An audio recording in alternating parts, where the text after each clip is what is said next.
दोस्तों वीडियो शुरू करने से पहले लाइक और सब्सक्राइब जरूर कर। तो चलें वीडियो शुरू करते हैं। किसी गांव में चार दोस्त अनवर, जमाल, फरीद और कामरान रहते थे जो बहुत गरीब थे। दिन रात मेहनत करते मगर फिर भी इनकी गुर्बत दूर ना होती। एक रोज इनके गांव में एक बुजुर्ग आए। उन्होंने चारों दोस्तों की हालत देखी तो उन्हें तरक्की की दुआ दी और उनसे कहा अपनी किस्मत आजमाएं। गुलपुर नामी कस्बे जाओ, वहां से तुम्हें इतना कुछ मिल जाएगा कि तुम्हारे हालात बदल जाएंगे।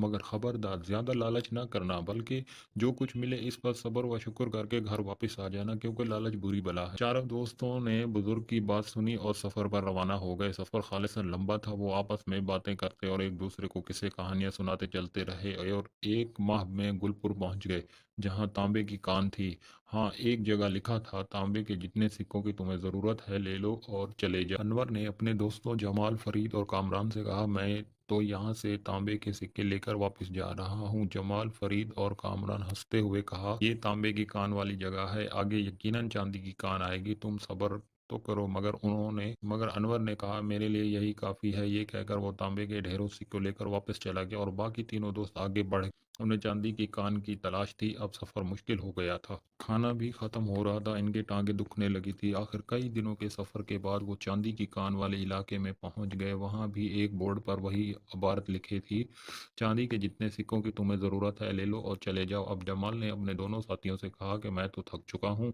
यहाँ से चांदी के सिक्के लेकर वापस जा रहा हूँ। ये सुनकर फरीद और कामरान ने कहा, थोड़ा सब्र कर लो, हो सकता है आगे सोने की कान हमारी मुंतजिर हो। इधर फरीद और कामरान सोने की कान की तलाश में आगे सफर करते रहे। वो दोनों रास्ते में ख्याली पुलाव भी पका रहे थे कि जब सोने की कान पर पहुंचेंगे तो वहां से कितनी दौलत हासिल करेंगे और किस तरह पूरे इलाके के बादशाह बन जाएंगे। मगर सफर बहुत लंबा था और कठिन था। जल्द ही वो हिम्मत हारने लगे। खाना पहले ही खत्म हो चुका था, मगर किसी न किसी तरह वो चलते और आखिरकार सोने की कान पर पहुंच गए, जहां फरीद ने कामरान को अपना फैसला सुना दिया, मैं अपनी जरूरत का सोना लेकर वापस जा रहा हूं। कामरान ने कहा, मैं तो हीरों की तलाश में आगे जाऊंगा, मेरे लिए ये सोना नहीं काफी होगा। ये सुनकर फरीद ने कामरान से कहा, वो बेवकूफ़ी मत करो। यहाँ से आगे के कस्बे से चाहे जितनी दौलत ले लो, मगर घर वापस पहुंचने में भी बहुत कम रह जाएगी, रास्ते में भी तो खर्च करनी पड़ेगी। मगर कामरान ना रुका, वो आगे चला गया और फरीद अपनी जरूरत का सोना लेकर वापस लौट गया। काफी तवील सफर के बाद कामरान हीरों की कान पर पहुंचा, जहां उसने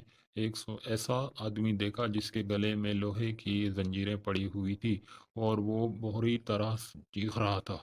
कामरान को देखकर उसने हंसते हुए कहा, आ गया एक और बेवकूफ, आ गया, अब ये जंजीर इस लालची के गले में पड़ेंगी। अभी उसने इतना ही कहा था कि उसके गले में जंजीर निकलकर कामरान के गले में पड़ गई। कामरान ने हड़बड़ाकर उसकी तरफ देखा तो वो आदमी बोला, मैं भी तुम्हारी तरह हीरों के लालच में यहाँ आया था। मेरे पास बहुत कुछ था मगर मुझे ज्यादा हवस थी, इसीलिए मैं यहाँ आ गया, फंस गया। अब मैं आजाद हूँ और तुम कैदी हो। हीरों का कोई और लालची यहाँ आएगा तो तुम्हें निजात मिलेगी। ये कहकर वहां से चला गया। तो कामरान जंजीरों समेत वहां से दौड़ लगा दी। वो पागलों की तरह चलता रहा, लेकिन रास्ता भटक गया। इसके कपड़े फट गए, पूरा जिस्म जख्मों से भर गया। बरसों से वो किसी लालची का इंतजार कर रहा है। जब कोई लालची आएगा तभी उसे उस अजाब से निजात मिलेगी।